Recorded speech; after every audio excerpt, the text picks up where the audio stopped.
할렐루야. 하나님의 은혜가 여러분의 가정과 기업 가운데 가득하시기를 주님의 이름으로 축원합니다. 이제 오늘부터 우리들이 고린도전서 1장을 온 교우들이 같이 통독을 시작하고 또 필사를 시작을 했습니다. 이제 3주간 동안에 고린도전서의 맥에 대해서 우리들이 함께 보시도록 하겠습니다. 이 고린도전서는 16장으로 되어 있습니다. 특별히 고린도라고 하는 지역은 부자 도시입니다.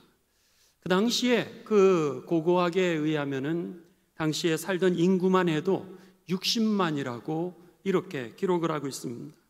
그런데다가 이 항구를 두 곳이나 가지고 있습니다.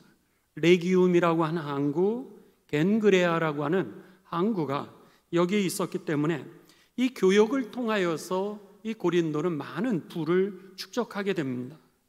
그런데다가 더 나아가 항구 도시가 늘 그렇듯이 여행하는 사람들이 많다 보니까 유흥 그리고 음란이라고 하는 것이 그곳에 만연하게 되었고요. 더 나아가 그곳에는 아폴로 신전이, 큰 신전이 거기에 있었습니다. 그 신전이 얼마나 컸는지는 거기에 있는 성전의 무녀들이 1000여 명이 넘었다라고 기록이 되어 있습니다.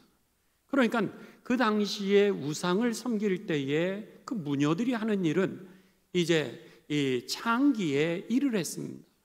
그러다 보니까 그 창녀만 1000명이 넘는다라고 생각을 했으면은 오늘 이 고린도 도시만이 아니라 외부에서 배를 타고 무역을 하기 위해서 왔던 사람들이 이곳을 여러분 즐기는 장소로 이용할 정도로, 그러니까 물질이라든지 우상숭배라든지 아니면 도덕적으로 많은 문제를 가지고 있는 곳이 바로 이 고린도였다라고 우리가 쉽게 이해할 수가 있다라고 하는 겁니다. 그 당시에 로마는 세계를 제패하고 있었습니다. 세계를 제패하던 중에 이 고린도라고 하는 도시는 4번째라고 이야기할 정도로 그렇게 큰 도시였습니다. 로마라고 하는 도시, 알렉산드리아, 그 다음에 안디옥, 그 다음으로 큰 도시가 바로 고린도라고 할 정도로 그렇게 큰 도시였습니다. 그런데 이제 바울이 그의 두 번째 선교 여행입니다. 2차 선교 여행을 가게 되면서 이 고린도를 방문하게 됩니다. 그때 이 고린도에서는 로마에서 추방당한 유대인들이 25,000명이 그곳에 머무르고 있었습니다. 주 49년에 로마의 4대 황제였던 글라우디우스가 황제에 즉위하고 이제 9년이 되었습니다.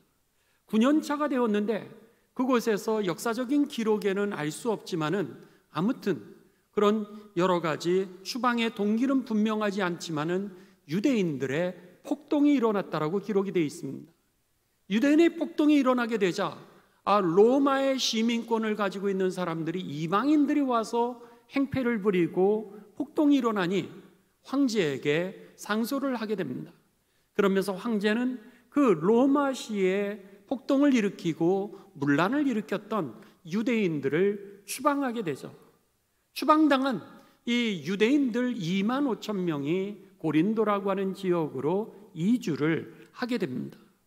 바울이 그곳에 가서 이제 1년 6개월 동안에 그곳에 머물면서 복음을 전하게 됩니다. 그런 면에 있어서 도덕적으로 타락해 있는 상태, 그리고 물질에, 그리고 우상숭배가 만연해 있는 상태, 로마에서 추방당한 유대인, 그리고 이 고린도에서 원래 살고 있었던 이 토착민들, 이방인, 이렇게 생각한다면 고린도 교회 구성원들은 대단히 다양했음을 알 수 있습니다. 유대인만도 아니요, 이방인만도 아니요. 그러니까 이방인과 유대인이 함께하고 있는 그런 예배 공동체였음을 우리들은 알 수 있습니다. 바울이 이제 이 2차 선교 여행을 하면서 그가 꿈속에 너가 유럽으로 와서, 마케도니아 이렇게 표현되어 있죠. 유럽에 와서 우리를 도우라, 이런 환상을 받게 되면서 소아시아에서 복음을 전하다가 유럽으로 건너가서 복음을 전하게 됩니다. 제일 먼저 갔던 도시가 빌립보입니다. 빌립보를 거쳐서 데살로니가를 거치고 데살로니가에서 베레아로 가게 되고 베레아를 통하여서 아덴이라고 하는 그곳을 거쳐서 이제 고린도라고 하는 지역에 바울이 오게 됩니다. 이 고린도에서 그가 1년 6개월 동안 텐트를 만들면서 그리고 재생산을 하면서 그리고 복음을 그곳에서 전하게 됩니다. 그러면서 1년 6개월 동안 그곳에서 복음을 전하면서 세워진 초대교회가 바로 이 고린도 교회였습니다. 그 이후 이제 바울은 다시 소아시아 지역으로 돌아가게 됩니다. 에베소라고 하는 곳으로 가서 그곳에서 이제 복음을 전하게 되는데 그곳에 있을 때 그는 이 자신이 개척했던 1년 6개월 동안 있으면서 제자를 양육하며 세웠던 그 교회에 문제가 생겼다라고 하는 분쟁이 생겼다라고 하는 소식을 그가 듣게 됩니다. 그것이 오늘 본문 말씀 이 고린도전서 1장 10절에서 13절에 나오는 말씀입니다.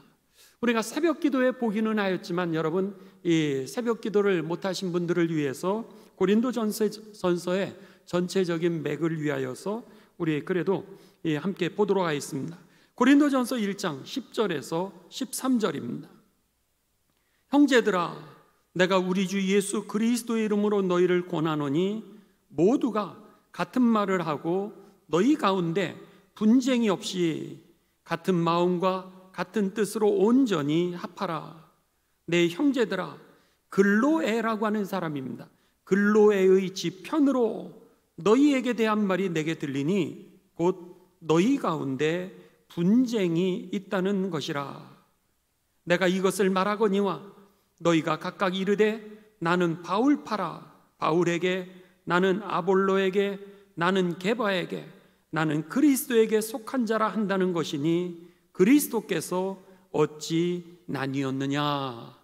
이렇게 바울이 이 고린도 서신을 그들에게 편지로 이 문제를 듣고서 이제 이 복음에 대한 그들의 설명을 하기 위하여 이 편지를 보내게 된 것이 고린도 전서라고 하는 겁니다. 들으니 1년 6개월밖에 되지 않았던 이 고린도 교회였는데 그 안에 분파가 생긴 겁니다. 그리고 그 안에 교회에 음란을 행하는 사람들도 있고요, 또 그들에게 소송 문제도 있게 되고 또 우상의 재물을 먹는 문제도 있게 되고 결혼하는 문제도 생기게 되고, 여러분 거기에 장녀들이 1000명 이상 있었으니 얼마나 음란하고 돈이 많으니 여러분 타락을 많이 했겠습니까?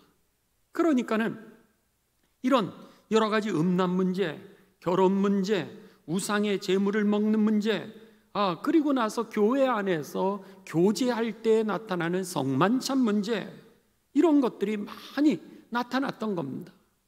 예를 들면은 여러분 성만찬을 할 때는 누가 많이 빵을 먹었느냐, 이 문제 가지고 싸우는 거예요. 누가 포도주를 조금 더 많이 먹었느냐, 이런 문제를 가지고 싸울 정도니 이 교회가 말이 아니었던 것입니다. 그 소식을 들으면서 바울이 이제 그들에게 복음을 가르치기 위하여서 편지를 썼던 것이 바로 이 고린도 전서의 내용이었다라고 하는 겁니다. 그는 이 다양한 여러 가지 교회에 나타나고 있는 문제들에 대해서 이 서신을 쓰는 방식은 어떻게 되어 있냐면, 첫 번째는 문제를 얘기합니다. 그리고 나서 그 문제에 대해서 복음의 그 해결책을 그들에게 제시하고 있습니다.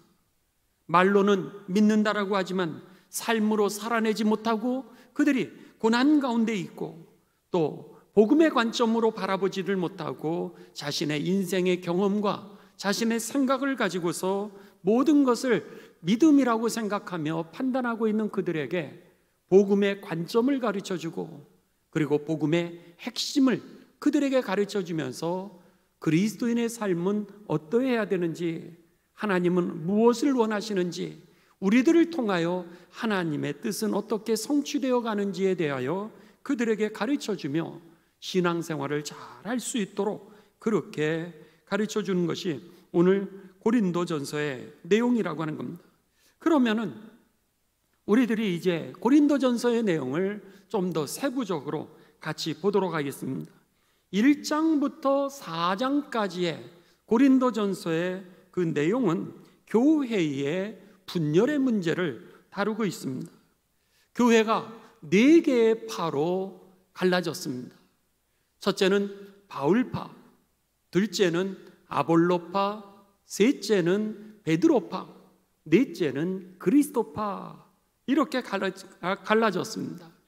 바울에 대해서는요, 그런데 성경에 왜 갈라졌는지에 대해서는 자기들이 이 사람을 더 좋아한다는 거예요. 그래서는 예를 들어서 바울은 이 성경에 보면은 그는 말이 어눌했던 사람이었다, 그렇게 얘기를 하고 있습니다. 그러니까 말이 어눌하다 보니까는 그가 여러분 직선적으로 얘기를 할 수도 있고요, 아니면은 정답만 얘기할 수도 있었겠죠. 반면에 아볼로는 성경에 어떻게 기록이 되어 있냐면 말에 유창한 자라, 그렇게 되어 있습니다. 그러니까는 술술술술 그가 이야기를 하면은 사람들이 쉽게 복음을 받아들일 수 있는, 이해할 수가 있었던 거죠. 바울은 너무 딱딱한 거예요. 말이 어눌하다 보니까는 사람들이 답답해 할 수도 있고요.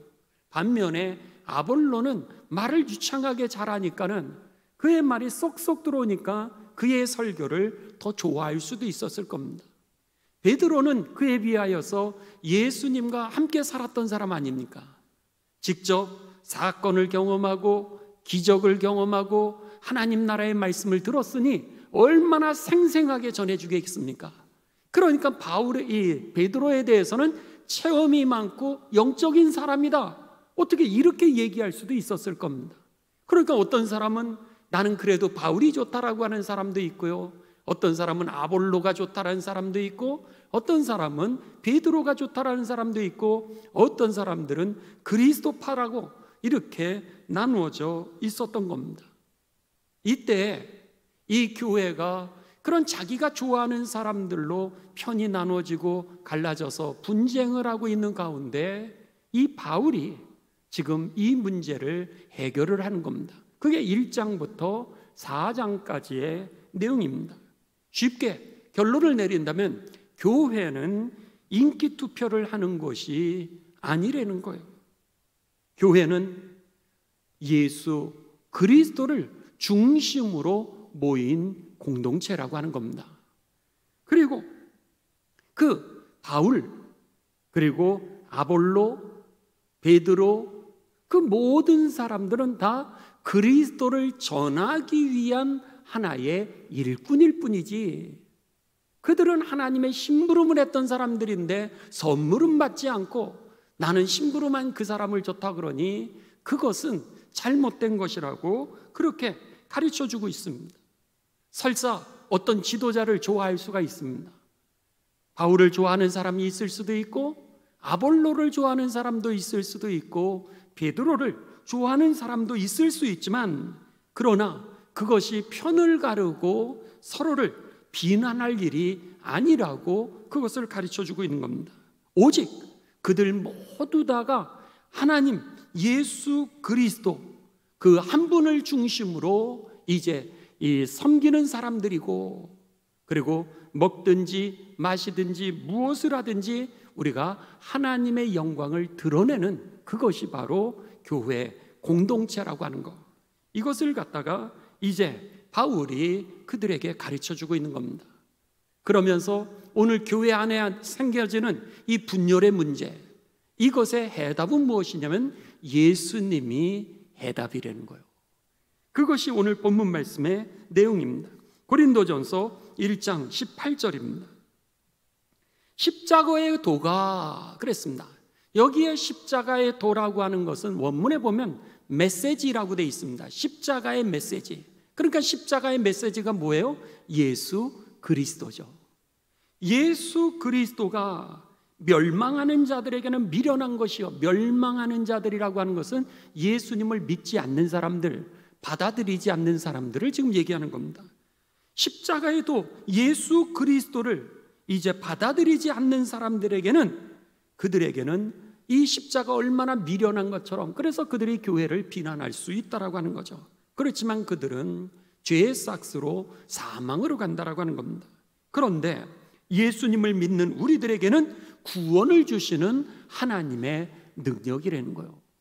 그러니까 구원을 주신다라고 하는 것이 뭐예요? 오늘 우리들의 시험에서 빠져나오게 하고, 문제에서 여러분 해결함을 받고, 그리고 하나님의 뜻을 성취할 수 있는 그런 삶, 그것은 바로 예수 그리스도가 해답이라고 하는 것이죠. 그래서 고린도전서 1장 23절에서 25절에 보면 예수 그리스도에 대하여 이렇게 얘기합니다. 우리는 십자가에 못 박힌 그리스도를 전하는 사람이라는 거예요. 말을 잘하고 무엇을 더 잘하고 그런 게 아니라는 거예요. 바울이든 아볼로든 베드로든 하나님의 도구로 그들이 전하는 것은 오직 핵심은 예수 그리스도라는 거예요.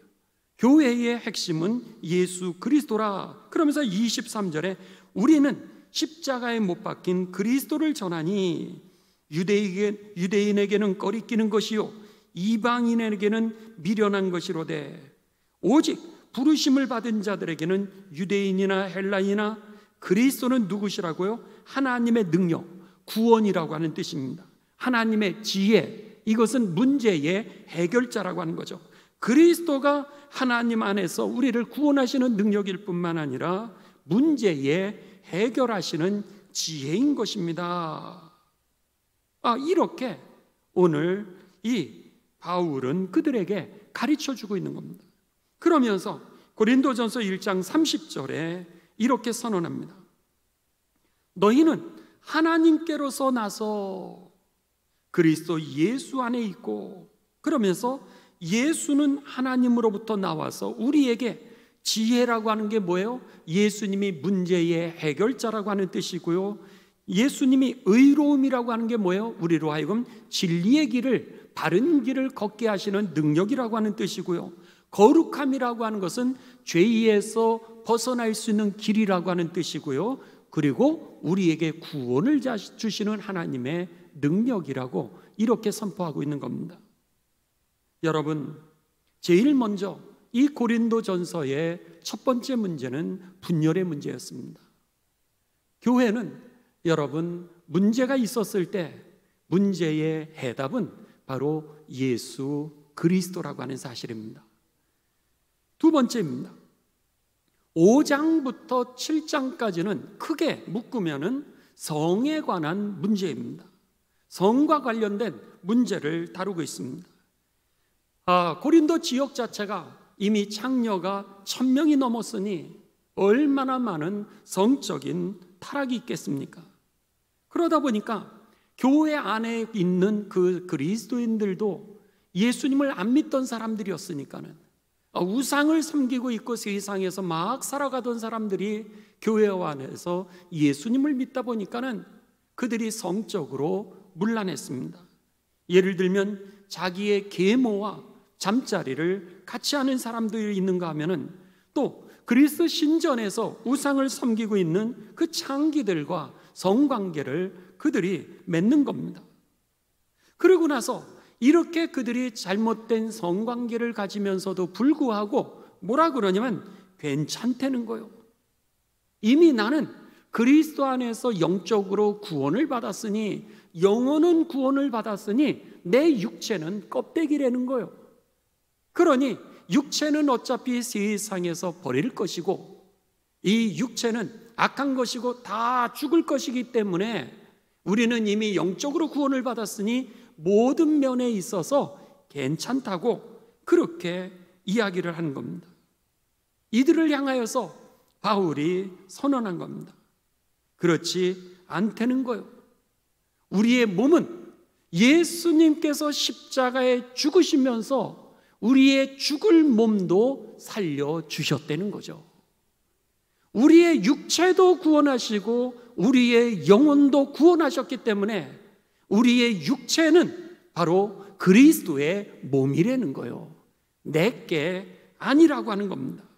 그렇기 때문에 오늘 우리들은 이 몸을 거룩하게 하여서 하나님께 영광을 돌려드려야지, 이 몸을 함부로 이제 그러니까 부도덕 가운데 그리고 악의 도구로 사용해서는 안 된다라고 하는 것이 바로 이 사도 바울의 복음의 그 응답이었다라고 하는 것입니다. 자, 고린도전서 6장 12절에서 17절입니다.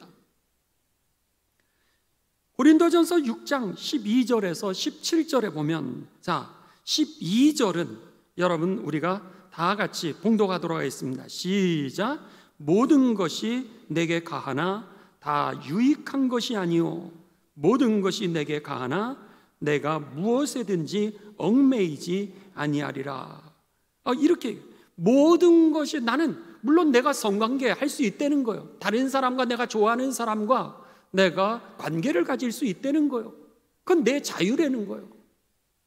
하나님께서 우리들에게 자유를 주셨어요. 그런데 내가 자유가 있다라 그래서 여러분 내 몸을 함부로 해서 책임 없이 사는 것이 너에게 절대로 좋은 일이 아니라는 거예요. 그게 죄의 올무에 빠지게 하고, 그리고 네가 원하는 대로 살았다라 그래서 너의 구원을 가져다 주는 게 아니라는 거예요. 그렇기 때문에 나중에 가면 이 모든 것이 너가 원하는 대로 했다 그래서 그것이 너에게 유익한 것이 아니라 너에게 무익하게 되었다는 거예요. 결국 무익했다는 얘기는 너의 믿음이 헛거가 되었다라고 얘기를 하고요, 믿음이 헛거가 되면서 죄의 사슬에 포승이 되면서 너는 하나님의 심판을 받게 된다라고 하는 것이 결론이었던 겁니다. 이미 우리들은 죄에 대해서 예수 그리스도의 십자가 사건을 통하여 죄에 대해서 죽은 몸이라는 거죠. 내가 죽은 몸이었는데 예수님께서 십자가에 죽으심으로 인해서 어떻게 된 거예요? 내 몸을 사신 거예요. 내 영혼을 사셔서 다시 하나님이 살려주신 거죠. 그러니까 이제는 내 몸도 내 영혼도 내 것이 아니라 하나님의 것이라는 거예요. 그렇기 때문에 우리는 하나님의 영광을 위해서 살도록 지으심을 받은 존재이지, 내 마음대로 내가 산다라고 하는 것은, 그것은 예수님을 믿지 않은 것이요, 더 나아가 죄 사함을 받지 못한 모습이라는 거죠. 그래서 자, 이제 여기에 보시면은 13절부터 제가 읽습니다. 고린도전서 6장 13절. 음식은 배를 위하여 있고 배는 음식을 위하여 있으나 하나님은 이것저것을 다 폐하시리라. 몸은 음란을 위하여 있지 않고 오직 주님을 위하여 있으며 주님은 몸을 위하여 계시느니라. 하나님이 주를 다시 살리셨고 또한 그의 권능으로 우리를 다시 살리시리라. 너희 몸이 그리스도의 지체인 줄을 알지 못하느냐? 내가 그리스도의 지체를 가지고 창녀의 지체를 만들겠느냐? 결코 그럴 수 없느니라. 창녀와 합하는 자는 그와 한 몸인 줄을 알지 못하느냐? 일러스되 둘이 한 육체가 된다 하셨나니 주와 합하는 자는 한 영이니라. 이렇게 말씀했던 겁니다. 너의 육체가 합하는 사람과 하나가 된다는 것을 모르느냐? 그런 얘기죠. 그랬을 때 네가 창기와 합치게 되면은 네 몸이 창기가 된다라고 하는 거죠. 너가 그리스도와 합하면 그리스도와 한 몸이 되는 것처럼. 그래서 오늘 고린도전서 6장 20절은 우리들에게 이렇게 결론을 내리고 있습니다. 값으로 산 것이 되었으니 너희를 값으로 샀다는 거예요. 그런즉 너희 몸으로 무엇을 하라고요? 하나님께 영광을 돌리라.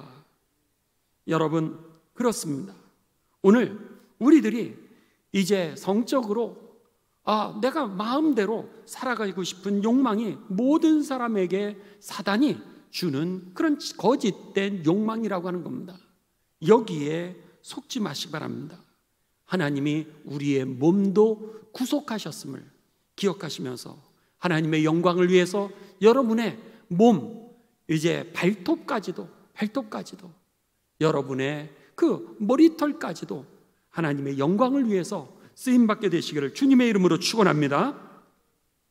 그 다음에 세 번째, 이 고린도전서에서 다루는 큰 문제는 뭐냐면 음식에 관한 문제입니다. 우상 제물을 먹는 것이 옳습니까? 틀립니까? 라고 하는 거죠. 이전에 초기 우리 기독교가 한국에 들어오게 되었을 때 우리도 이제 제사의 음식을 먹어야 될까요? 말아야 될까요? 이것으로 인하여서 예수님을 믿는 며느리와 시어머니와의 갈등이 얼마나 컸습니까? 때로는 내쫓기기도 하고 때로는 매맞기도 하고 이런 분열이 있었던 것과 똑같이 이 고린도 교회도 아테네 그 신전이 있는 그 땅에서 예수님을 믿다 보니까 신전에 바쳐진 제물을 먹어도 되는지 안 먹어야 되는지 이런 문제가 교회에 있었던 겁니다. 그러다 보니까 교회에서 안 먹는 사람들은 먹는 사람을 비난하고 먹는 사람은 안 먹는 사람을 비난을 했던 것이죠. 그러면서 교회가 갈라지는 겁니다. 이랬을 때 오늘 여기에 이 음식에 관한 문제에 대해서 바울은 복음적인 핵심 개념을 가지고서 이제 우리들에게 가르쳐 주게 됩니다. 고린도전서 8장 1절입니다.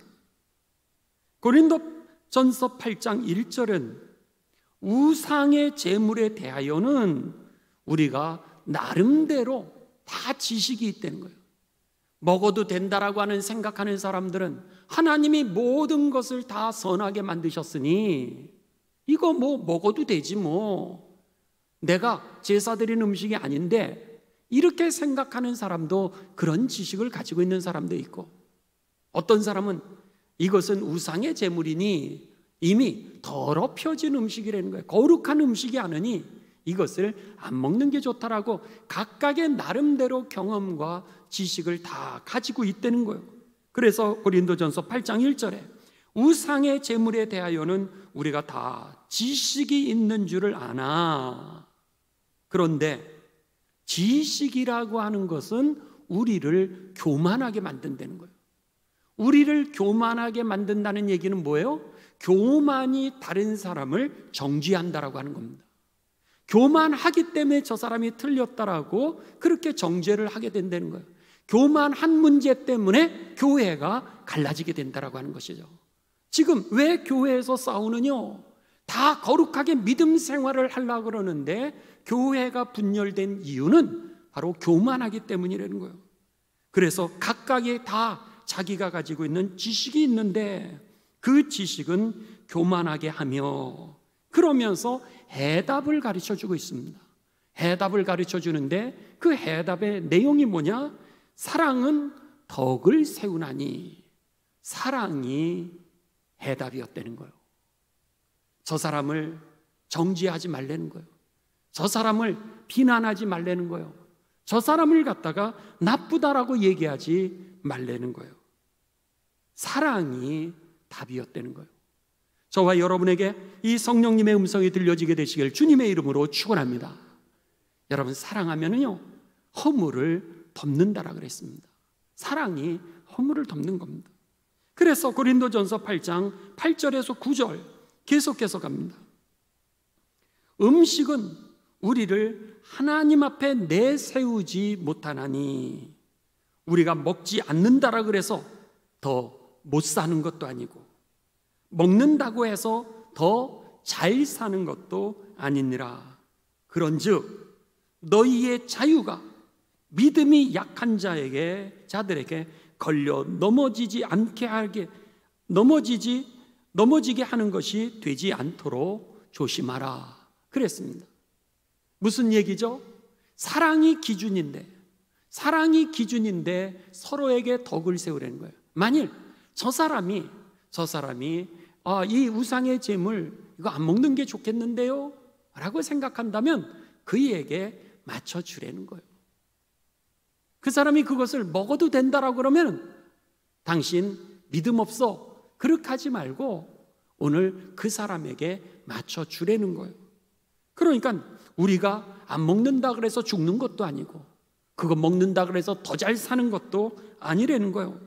그런데 중요한 것은 믿음이 연약한 자들을 생각하려는 거예요. 믿음이 연약한 자들, 그들이 기준입니다. 그래서는 믿음이 연약한 자들이 걸려 넘어지지 아니하도록 덕을 선택하려는 거예요. 너도 맞고 너도 맞을 수 있는데 믿음이 연약한 사람이 그것을 봤을 때 어떻게 생각할까? 그랬을 때 믿음이 약한 자들이 걸려 넘어지지 않도록 너가 그것을 판단하라. 그러면서 고린도전서 10장 23절에서 24절, 여러분의 성경책에 줄을 칠 수 있으면 줄을 치시기 바랍니다. 고린도전서 10장 23절 24절 다 같이 봉독합니다. 시작. 모든 것이 가하나 모든 것이 유익한 것은 아니요 모든 것이 가하나 모든 것이 덕을 세우는 것은 아니니 누구든지 자기의 유익을 구하지 말고 남의 유익을 구하라. 할렐루야. 모든 것이 가하나 할 수 있죠. 그런데 모든 것이 유익한 게 아니라는 거예요. 모든 것이 가하나 모든 것이 덕을 세우는 것은 아니라는 겁니다. 그러니까는 덕을 세우는 것을 지금 선택하라고 하는 겁니다. 그래서 자기의 유익을 구하지 말고 다른 사람의 유익을 구하라. 그러면서 고린도전서 10장 31절입니다. 역시 여러분들 펜을 가지고 계신 분들은 고린도전서 10장 31절을 줄을 치시기 바랍니다. 자, 이것도 같이 봉독합니다. 시작. 그런즉 너희가 먹든지 마시든지 무엇을 하든지 다 누구를 위해 해라? 하나님의 영광을 위해 하라. 그러니까 우리의 몸도 성관계의 문제도 하나님의 영광을 위해서, 또 음식의 문제도 하나님의 영광을 위해서 우리가 무엇을 하든지 그렇게 기준을 세워서 행하라. 너의 유익, 너의 주장이 아니라는 거예요. 하나님의 영광이 기준이 되시기를 주님의 이름으로 축원합니다. 그 다음에 11장부터 고린도전서 11장부터 14장은 이제 교회에 나타나고 있는 예배 그리고 공동체, 은사, 이 모든 것들을 이제 다루고 있습니다. 여기에 보면 교인들 중에서 믿음이 강한 사람도 있습니다. 특별히 영적인 은사를 받은 사람들이 있었다라고 하는 거예요. 어떤 사람은 여러분 이제 섬김의 은사를 가지고 있는 사람도 있고요. 어떤 사람은 예언을 하는 은사를 가진 사람도 있고, 어떤 사람은 권면을 잘해주는 사람도 있고, 어떤 사람은 복음을 잘 전하는 사람도 있고요. 어떤 사람은 치유의 은사를 가지고 있는 사람도 있고, 참 다양한 은사를 가지고 있는 사람들이 있습니다. 또 어떤 사람은 예언하는 은사도 있고, 어떤 사람은 영분별하는 은사도 있고, 어떤 사람은 이제 방언을 말하는 그런 은사도 다 있다는 거예요. 그런데 오늘 그들이 각기 자기가 가지고 있는 은사를 갖다가 자랑을 하는 그런 모습이 되었다고 하는 겁니다. 그러다 보니까 예배 시간에도 사회를 보는 거예요. 예배 시간에 사회를 보는데 여기에서 기도를 하면서 방언으로 기도를 하는 겁니다. 그러니까는 교회에 이제 예수님을 막 믿으려고 하는 사람이 오는데 막 옆에서 방언을 하고 예배 시간에 같이 통성을 기도를 하는데 사회자가 방언을 기도하니까 그 사람이 와서 놀란 거예요. 놀라니까 이 사람들 이상한 집단 아닌가 이렇게 되는 거죠. 이렇게 되다 보니까 정작 교회에 온 이유는 복음을 전해서 예수 그리스도의 십자가를 전하는 것이 그 주된 목적이었는데, 예배를 드리는 것도 하나님께 영광을 올려드리는 목적이었는데, 자기들의 그 교만이 드러나는 거예요. 방언을 할 줄 아는 그 능력을 다른 사람에게 얘기하고요. 그리고 어떤 사람은 예언의 은사를 받았는데, 그 예언의 은사라고 하는 것은 이제 하나님의 말씀을 전하는 은사인데, 설교를 했는데 그 다음 사람이 어떤 사람이 일어나더니 나도 하나님의 음성을 들었다는 거예요. 나도 하나님의 음성을 들어서 나도 할 얘기가 있다는 거예요. 그러면서 각기 나름대로 자기가 받았던 그 은사를 가지고 교인들에게 얘기를 하는 겁니다. 그러다 보니까 여러분 헷갈리기 시작했던 거예요. 그 초신자들이 이 예수 그리스도를 잘 영접해야 되는데, 믿음의 깊은 뿌리를 내려야 되는데 교회에 갖가지 있는 그 은사를 가진 사람들이 다 교만하게 자기를 드러내다 보니까 복음이 가리워지게 되고 교회가 혼란에 빠졌던 것이죠. 이때 바울은 교회에 모이는 목적이 무엇이고, 하나님이 우리 각자에게 어떤 사람에게는 섬김의 은사, 어떤 사람에게는 방언의 은사, 어떤 사람에게는 이제 교제하는 은사, 어떤 사람에게는 가르치는 은사, 어떤 사람에게는 병을 고치는 은사, 이 모든 것들을 주신 이유에 대해서, 그 이유에 대해서 그들에게 설명을 해주기를 시작합니다. 복음의 관점으로 바라보는 그 영의 눈을 그들에게 가르쳐 주는 것이죠. 그러면서 예배라고 하는 것, 이 교회라고 하는 것은 하나님의 영으로 모두가 하나로 연합되어 있는 이 자리가 바로 예배드리는 자리라는 거예요. 성령으로 하나 되시기를 주님의 이름으로 축원합니다. 각각의 은사도 다르고 각각의 성격도 다르고 각각의 여러분 경험들이 다르지만 여기에서는 모두 다 성령으로 하나가 되어서 하나님을 예배하는 자리가 이 자리인 것이지, 나의 주장을 앞세우고 나의 생각을 앞세우고 나를 드러내는 것이 아니라고 얘기하는 겁니다. 그러면서 교회는 그리스도의 몸이라는 거예요. 교회의 머리는 그리스도라고 하는 거죠. 그래서 교회의 머리는 그리스도고 우리는 손, 발, 이런 여러 가지 지체라는 거예요. 손가락, 눈, 귀, 이 모든 것이 그리스도를 몸으로 해서 각각의 지체가 되어 있는 그것이, 그래서는 성령을 통하여서 이 모든 지체가 하나가 되어서 하나님의 일을 이루는 것, 그것이 뭐죠? 죄를 이기고 구원하고 그리고 이 땅에 하나님의 나라를 회복시키는 이 일을 감당하는 곳이 바로 교회라고. 그래서 그 교회를 하나님이 세우신 거고, 너희들이 가서 어디서든지 너희가 교회가 되어야 되고, 그래서 교회를 세우는 이유라는 거예요. 우리가 열방의 브레드 미션 센터 교회를 세우는 이유는 바로 그곳에 하나님의 나라가 회복되는 전초 기지가 되게 하기 위해서 교회를 세우는 것이죠.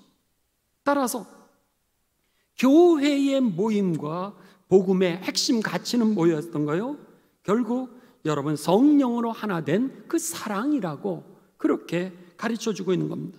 그래서 고린도전서 여러분 12장 31절입니다. 12장 31절, 너희는 각가지 가지고 있는 은사가 있습니다. 역시 여러분들 줄을 쳐셔도 괜찮습니다.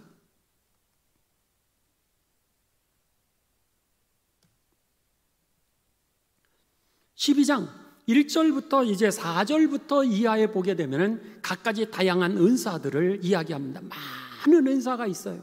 그런데 하나님이 너희들에게 그런 은사를 주셨는데, 그러면서 31절에 뭐라 그러면, 너희는 더욱 큰 은사를 사모하라.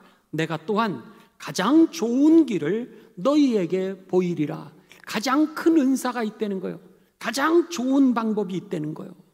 복음을 전하는데, 하나님의 나라를 회복하는데 가장 좋은 방법이 있는데, 그게 뭐냐? 고린도전서 13장 사랑장이라고 하는 거예요. 사랑이 바로 가장 큰 은사고, 그리고 하나님의 나라를 이루는 가장 좋은 방법이라고 하는 겁니다. 자, 13장 1절에서 7절 갑니다. 그래 놓고 나서는 이제 앞에 나왔던 은사들을 종합하기 시작합니다. 내가 사람의 방언하는 사람이 있어요. 어떤 사람은 천사의 말을 그렇게 너무너무 말을 잘하는 사람도 있습니다. 그렇지만 사랑이 없으면 소리나는 구리와 울리는 꽹과리가 되고, 2절, 어떤 사람은 예언하는 능력이 있습니다. 예언하는 능력이 있어 모든 비밀과 또 모든 지식을 알고 또 산을 옮길 만한 모든 믿음이 있을지라도, 그랬는데 사랑이 없으면 아무것도 아니라는 거예요. 여기에 여러분 nothing이라고 하는 것이 중요합니다. 아무것도 아니라고 하는 것은 그런 믿음이 있는데 nothing, 아무것도 아니라고 하는 것은 뭐예요? 구원을 받지 못한다라고 하는 뜻이죠. 그렇죠? 오늘 우리에게 이런 믿음이 있다 할지라도 그 안에 사랑이 없으면 오늘 우리는 사단의 노예가 된다는 거예요. 하나님으로부터 떨어지게 된다는 거예요. 왜? 하나님은 사랑이신데 하나님을 믿노라 하면서도 갖가지 은사들은 다 이야기하는데, 그런데 나는 있는데 주님은 없는 거예요. 나는 있고 주님이 없으니 오늘 nothing, 아무것도 아니라고 그 믿음은 무익화되는 거예요. 믿음이 가져다주는 결론은 뭐였어요? 구원이었는데 nothing, 아무것도 아니란 얘기는 구원에서 이룰 수 없다라고 하는 거죠. 구원에 이르지 못한다는 거예요. 그래서 계속해서 이야기합니다. 3절, 구제하는 것을 얘기합니다. 내가 내게 있는 모든 것으로 구제하고 사람들을 그렇게 많이 도와주는 거예요. 내 몸을 불사르게 내어줄지라도 뭐요? 사랑이 없으면 nothing, 유익이 없다라고 하는 것은 이 모든 것에 구원을 가져다주는 능력이 돼야 되는데 이것이 사랑이 없으면 어떻게 되는 거예요? 영적으로 시험 들게 된다라고 하는 겁니다. 그리고 사랑이 없으면 결국은 오늘 믿음에서 떠나게 된다는 거예요. 아무 유익이 없다라고 하는 겁니다. 그러면서 사랑이라고 하는 것에 대하여 이렇게 가르쳐 줍니다. 사랑은 오래 참고, 사랑은 온유하며, 시기하지 아니하며, 사랑은 자랑하지 아니하고, 교만하지 아니하며, 무례히 행하지 아니하고, 자기의 유익을 구하지 아니하고, 성내지 아니하며, 악한 것을 생각하지 아니하며, 불의를 기뻐하지 아니하며, 진리와 함께 기뻐하고, 모든 것을 참고, 모든 것을 믿고, 모든 것을 바라고, 모든 것을 견디느니라. 그리스도의 그 믿음이라고 하는 것은 삶 속에 성령의 열매로 이어지게 돼 있다는 거예요. 그러니까 이 하나님의 은사라고 하는 것은 성령의 열매, 우리의 성품과 기질로 나타나게 돼 있는 것이지, 사랑이 없이 나 자신은 무엇을 할 줄 안다, 뭐를 갖다가 잘한다, 자랑을 했을 때 이것은 너희에게 아무 유익이 없다는 거예요. 영적으로 여러분 깊어지게 되시기를 주님의 이름으로 축원합니다. 그래서 13절, 이 고린도전서 13장 13절 역시 줄을 치실 수 있는 분들 줄을 치시기 바랍니다. 우리 다 같이 봉독합니다. 시작. 그런즉 믿음, 소망, 사랑, 이 세 가지는 항상 있을 것인데 그 중에 제일은 사랑이라. 믿음도 중요하고 또 바라는 것들도 중요하다는 거예요. 소망도 중요하다는 거예요. 그런데 거기에 사랑이 없으면 nothing, 아무것도 아니고 너희들을 구원으로 인도할 수도 없느니라, 이렇게 말씀하고 있는 겁니다. 복음의 핵심 가치를 우리들에게 가르쳐주고 있는 겁니다. 교회의 핵심 가치가 뭐예요? 사랑이라고 하는 겁니다. 복음의 핵심 가치가 바로 사랑이라고 이렇게 결론을 내리고 있죠. 그러면서 고린도전서 14장 12절입니다. 자, 이것도 여러분 줄 치실 수 있는 분들 줄 치시고요. 자, 우리 다 함께 봉독하십니다. 시작. 그런즉 그러면 너희도 영적인 것을 사모하는 자인즉 뭐하라? 교회의 덕을 세우기 위하여 그것이 풍성하기를 구하라 그랬습니다. 교회의 덕이 풍성하기를 위하여서. 오늘 여러분 이것이 이 고린도전서의 복음의 핵심의 결론을 내리는 겁니다. 다음 주에는 우리가 부활에 대해서 하도록 하겠습니다. 그 다음에 이제 세상에서 우리들이 사는 원리, 문제를 해결하는 원리는 첫 번째는 예수 그리스도라는 거예요. 예수 그리스도가 해답입니다. 두 번째는 사랑이 해답입니다 라고 우리들에게 이렇게 가르쳐 줬습니다. 자, 그러면 여기에서 우리들에게 마지막으로 이 결론을 내리고 있는 것은 뭐냐면, 그래서 믿음과 사랑을 가지고 무엇을 하느냐라고 하는 거죠. 그것은 뭐였어요? 무엇을 하든지 하나님의 영광을 위해서 하라 그런 겁니다. 믿음도 하나님의 영광을 위해서, 은사도 하나님의 영광을 위해서, 그리고 사랑을 가지고 하나님의 영광을 위해서 살아갈 때 우리가 모든 문제가 거기서 해결된다라고 하는 사실이 저와 여러분에게 그대로 들려지게 되시기를 주님의 이름으로 축원합니다.